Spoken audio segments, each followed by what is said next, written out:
हम सबको लगता है कि हम इतिहास को अच्छी तरह जानते हैं, है ना? पर क्या हो अगर इतिहास की किताब के कुछ पन्ने खाली हों? आज हम कुछ ऐसी ही अनसुलझी पहेलियों की दुनिया में चलने वाले हैं, जिनके जवाब वक्त की गहराइयों में कहीं खो गए हैं। तो सवाल ये उठता है कि क्या ये सिर्फ इतिहास के कुछ भूले बिसरे किस्से हैं, या फिर ये एक ऐसे सच की झलक है जिसे हम आज तक समझ ही नहीं पाए हैं। चलिए आज दुनिया के कुछ सबसे बड़े रहस्यों के सफर पर निकलते हैं। हमारी ये खोज शुरू होती है कुछ ऐसी चीजों से जो हमें ये सोचने पर मजबूर कर देती हैं कि शायद हमारे पूर्वज हमसे कई ज्यादा जानते थे। जरा इस पर नजर डालिए। ये है वॉयनिक मैन्युस्क्रिप्ट, एक ऐसी रहस्यमय किताब जिसे 1912 में खोजा गया था और 100 साल से ज्यादा हो गए, आज तक दुनिया का कोई भी एक्सपर्ट इसकी एक लाइन भी नहीं पढ़ पाया है। सोचिए, ये किताब लगभग 600 साल पुरानी है, लेकिन इसकी भाषा, इसकी लिखावट किसी भी जानी पहचानी सभ्यता से मेल नहीं खाती। इसमें ऐसे पेड़ पौधों के चित्र हैं जो हमारी धरती पर हैं ही नहीं, ऐसे सितारों के नक्शे बने हैं जो अधूरे हैं, और सबसे अजीब, हरे रंग के पानी में नहाती हुई औरतें, जिनके आसपास कुछ ट्यूब और मशीनों जैसी चीजें बनी हैं। ये सब किसी खोई हुई टेक्नोलॉजी की याद दिलाता है। तो आखिर ये है क्या? क्या ये किसी दूसरी दुनिया से आया हुआ कोई मैसेज है, या किसी खोई हुई महान सभ्यता का आखिरी सबूत, या फिर ये बस किसी का किया हुआ एक बहुत बड़ा मजाक है? 100 साल से भी ज्यादा हो गए, ये सवाल आज भी एक पहेली बना हुआ है। अब हम एक ऐसी खोज की तरफ बढ़ रही हैं जो हमें सीधा 2000 साल पीछे ले जाती है। हाँ, 2000 साल। ये नंबर उस चीज की उम्र है जिसने वैज्ञानिकों की हमारे अतीत के बारे में पूरी समझ को ही हिलाकर रख दिया। ये बात है 1901 की, जब कुछ गोताखोरों को समंदर की गहराई में एक जंग लगा हुआ धातु का टुकड़ा मिला।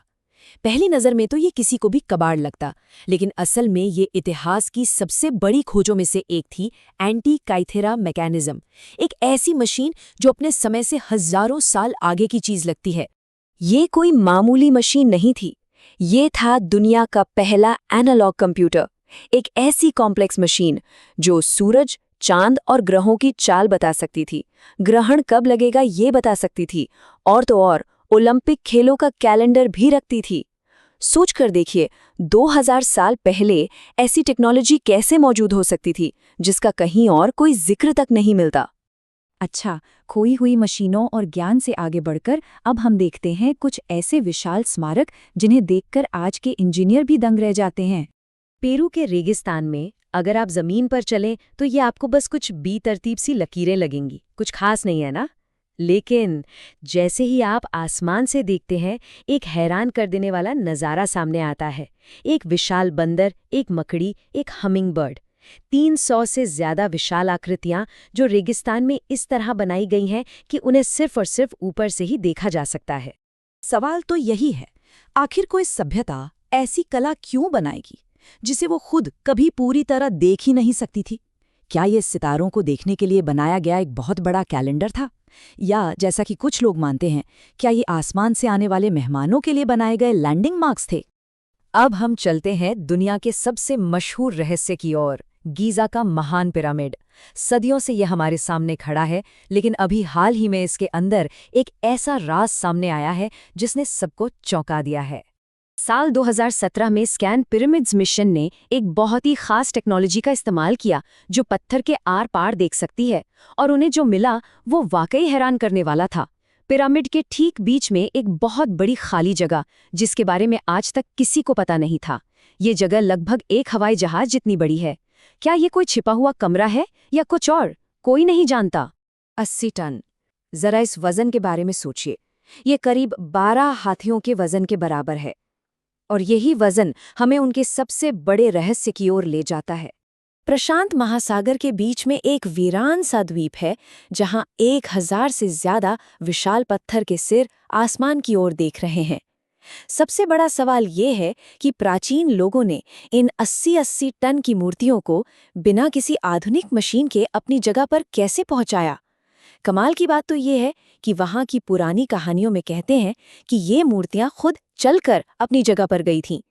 ये एक ऐसी इंजीनियरिंग पहेली है जिसे आज भी लोग सुलझाने की कोशिश कर रहे हैं।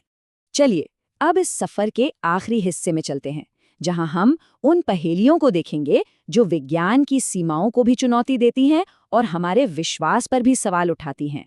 अटलांटिक महासागर में एक इलाका है जिसे बरमूडा ट्रायंगल कहते हैं। यहाँ जहाज और हवाई जहाज बस रहस्यमयी तरीके से गायब हो जाते हैं। सबसे मशहूर कहानी है 1945 की फ्लाइट 19 की। 5 नेवी के प्लेन एक नॉर्मल ट्रेनिंग मिशन पर निकले। अचानक उनके कंपास ने काम करना बंद कर दिया। फिर रेडियो पर उनकी घबराई हुई आवाजें आईं और उसके बाद पूरी तरह खामोशी। वो 5 प्लेन और उन्हें बचाने गया एक और प्लेन सबके सब हमेशा के लिए गायब हो गए। और ये है ट्यूरिन का कफन, एक बहुत पुराना लिनन का कपड़ा जिस पर एक इंसान की धुंधली सी छवि बनी हुई है। बहुत से लोग मानते हैं कि ये वही कफन है जिसमें ईसा मसीह को लपेटा गया था। अब यहीं पर विज्ञान और विश्वास आमने सामने आ जाते हैं। कार्बन डेटिंग कहती है कि ये कपड़ा मध्य युग का है, लेकिन इस पर जो छवि बनी है उसमें 3D जैसी खासियतें हैं जिसे आज तक कोई कॉपी नहीं कर पाया है। और घावों के निशान भी बाइबल में दिए गए विवरण से मेल खाते हैं। ये एक ऐसी पहेली है जो आज भी आस्था और विज्ञान के बीच उलझी हुई है।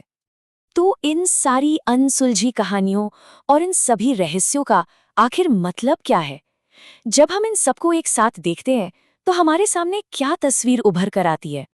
जब हम इन सभी रहस्यों को एक साथ रखते हैं, वॉयनिक मैन्युस्क्रिप्ट की अनजानी भाषा, एंटी-काइथेरा मैकेनिज्म की हैरान करने वाली टेक्नोलॉजी और नाज़का लाइंस का वो हवाई नज़ारा, ये सब मिलकर इतिहास की हमारी समझ पर एक बड़ा सवाल खड़ा करते हैं। ये हमें ये पूछने पर मजबूर करते हैं कि क्या हम वाकई अपने अतीत को पूरी तरह से जानते हैं? अगर इन सभी रहस्यों से एक बात सीखी जा सकती है तो वो ये है कि हमारा इतिहास उतना सीधा साधा नहीं है जितना हमें किताबों में पढ़ाया गया है। तो आखिर में हमारे सामने बस यही एक सवाल बचता है, क्या ये सारे रहस्य इतिहास की किताबों में बस कुछ दिलचस्प छोटी-मोटी कहानियां हैं, या फिर ये एक बहुत बड़ी अनकही कहानी के संकेत हैं, एक ऐसे अध्याय की सुर्खियां जिसे पढ़ना अभी बाकी है?